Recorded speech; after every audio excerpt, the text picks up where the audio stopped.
Okay, let's just jump right into this explainer because we have to confront a really dark, honestly fascinating paradox about the digital age we're living in right now.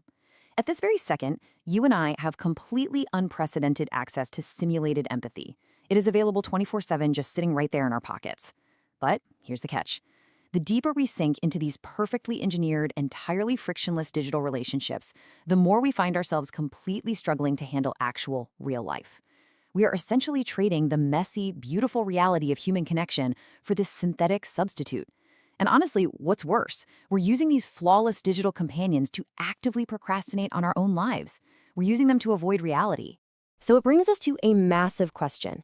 Is your digital companion curing your loneliness, or is it actually causing it? To understand how we even arrived at this incredibly provocative question, we first need to look at the machinery behind the screen.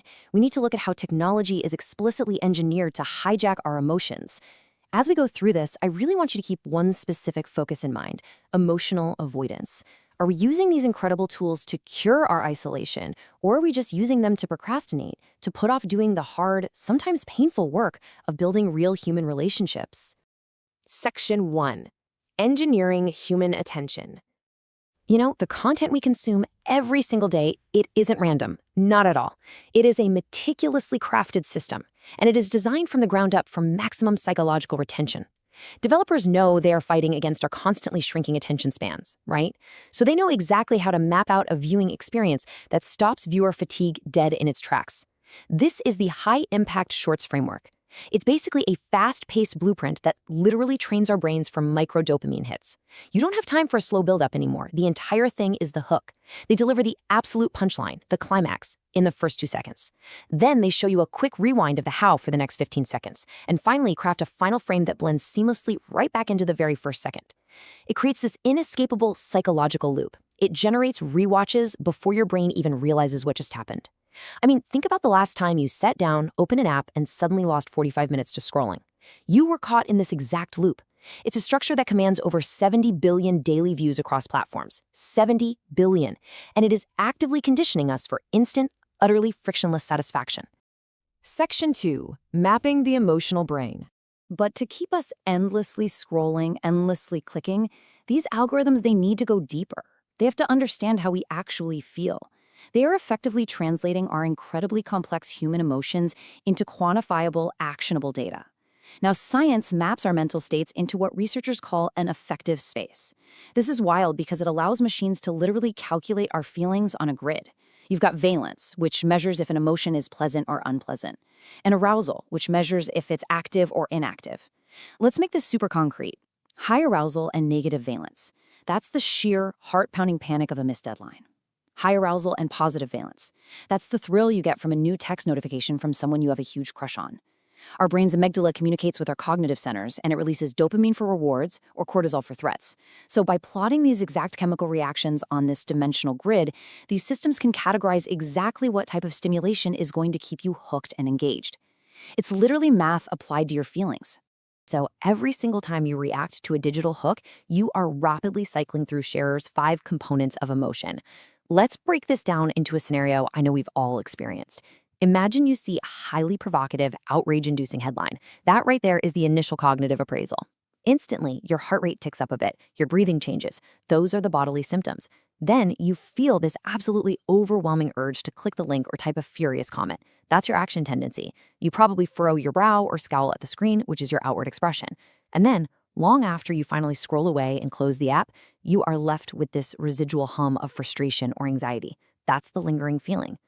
Affective computing uses these exact models to read our text sentiment, to track our interaction speeds, and it transforms our deeply private emotional processes into a completely computable, perfectly predictable feedback loop. They know exactly how to push our buttons. Section 3. The ELIZA effect reborn. All this data-driven empathy brings us to a really fascinating psychological phenomenon. It's this tendency we have to project real human traits and deep understanding onto cold, hard machinery. We just have a fundamental, hardwired susceptibility to read profound meaning into strings of symbols generated by a computer, even when our logical brain knows it is just code. Let's look at the timeline here. Way back in the 19th century, Charles Babbage was already noting our weird tendency to view mechanical operations in psychological terms. Fast forward a bit to 1966, and an MIT professor named Joseph Weizenbaum creates ELIZA. ELIZA was this very basic chatbot that mimicked a psychotherapist, and it did this simply by rephrasing user statements back to them as questions. Super simple, right? Well, what's incredible here is that Weizenbaum was actually terrified by the result. His own staff, people who literally knew exactly how the simple code worked, started confiding their deepest, darkest personal secrets to ELIZA. It induced these powerful delusional attachments. Today, that simple script has evolved into platforms utilizing massive large language models. They generate these dynamically responsive, memory-retaining personas that completely blur the line between fiction and perceived reality. The sheer scale of this right now is staggering. To put this into perspective, nearly 29 million monthly active users are navigating these emotionally resonant, algorithmically sustained relationships on Character.ai alone. 29 million. And here is exactly where the psychology of escapism and procrastination truly kicks into high gear. These users, they aren't just logging on for 5 minutes of novelty. No, they are spending hours upon hours hiding out in synthetic relationships. We are seeing users report these vicious cycles of dependency. They're saying things like, every time I tried to stop, I felt guilty leaving, or I deleted it because I was using it for escapism and it took away so much of my life. Think about what that really means. We are literally procrastinating on our actual lives. We're avoiding our chores, our careers, our real-world friends, all because managing a perfectly compliant, always agreeable AI is just so much easier than dealing with reality. Section 4. The Loneliness Epidemic. This explosion in digital companionship is colliding head-on with what the U.S. Surgeon General has officially declared a devastating epidemic of loneliness and isolation. People out there are desperately seeking connection, and the tech market is stepping in to provide a highly optimized, artificially intelligent solution. But as sociologist Sherry Turkle points out in her brilliant research, technology offers the very gratifying fantasy of connection while allowing us to remain completely physically isolated. It's wild. We can converse endlessly with an AI pouring our hearts out without ever actually connecting with a real human being. We are, as she perfectly frames it, alone together. I mean, just think about it for a second. How many of us have felt completely, overwhelmingly isolated while sitting in a room, all while actively chatting with a dozen different people or maybe AI personas on our glowing little screens? AI provides what we call this fascinating Goldilocks effect. It gives users the complete illusion of companionship while letting them bypass absolutely all the messy friction of real human interaction. Because let's just be brutally honest for a second, real humans can be super annoying, right? They cancel plans at the last minute, they have bad days and take it out on you, they chew too loudly, and they actually disagree with you. But with AI, you perfectly control the dial of intimacy. It's literally companionship on demand, and it comes with a built-in mute button. If the conversation gets boring or if it suddenly requires too much effort from you, you literally just close the app. There is no compromise required, there is absolutely no mutual risk, and there are zero social stakes. It's a relationship where you hold 100% of the power. Section 5. AI and emotional avoidance. This leads us right into the darkest psychological corner of our entire explainer. We need to look at how virtual therapists and chatbots can actively reinforce a highly dangerous cycle of emotional avoidance. If we look at data from the Journal of International Research for Engineering and Management, it reveals a really stark trade-off. Now, on one hand, virtual therapists using cognitive behavioral therapy principles can genuinely help reframe negative thoughts, and they provide incredibly accessible 24/7 support for people in distress. That's a good thing. But the risks on the flip side are profound. We're talking about a massive increase in the avoidance of human contact, severe dependency on algorithmic feedback, and deep emotional displacement. What does emotional displacement actually look like in your real life? Well, it's venting all your daily frustrations to a perfectly polite chatbot instead of talking to your actual spouse.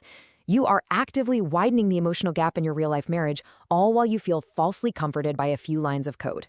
And that brings us to the avoidance trap. By relying exclusively on a system that is fundamentally designed to give you continuous, positive, non-judgmental algorithmic feedback, users actually lose their natural resilience. They develop a severe form of emotional avoidance that sharply limits their ability to handle real-world negativity.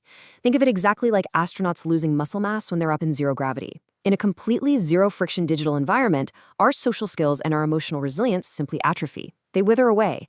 AI basically becomes a crutch.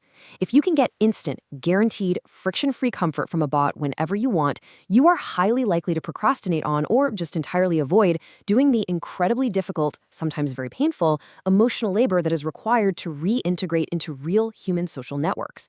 You just stop trying. Section 6. The cost of synthetic intimacy. Ultimately, what we are doing is trading genuine, embodied human presence for what researchers are now calling synthetic intimacy. That's a relationship that feels emotionally rich on the surface, but utterly, completely lacks reciprocal human agency. Let's compare the two. Synthetic intimacy is totally frictionless. It is highly optimized for your engagement, and we really have to remember it is fundamentally a product born from the attention economy. In this digital system, your very real emotion is literally being treated as a currency for corporate extraction. It's being harvested for data. It's being used to sell ads.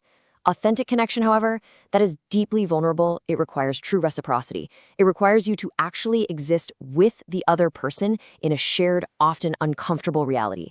It is inherently messy, largely unpredictable, and most importantly, it is completely unmonetizable.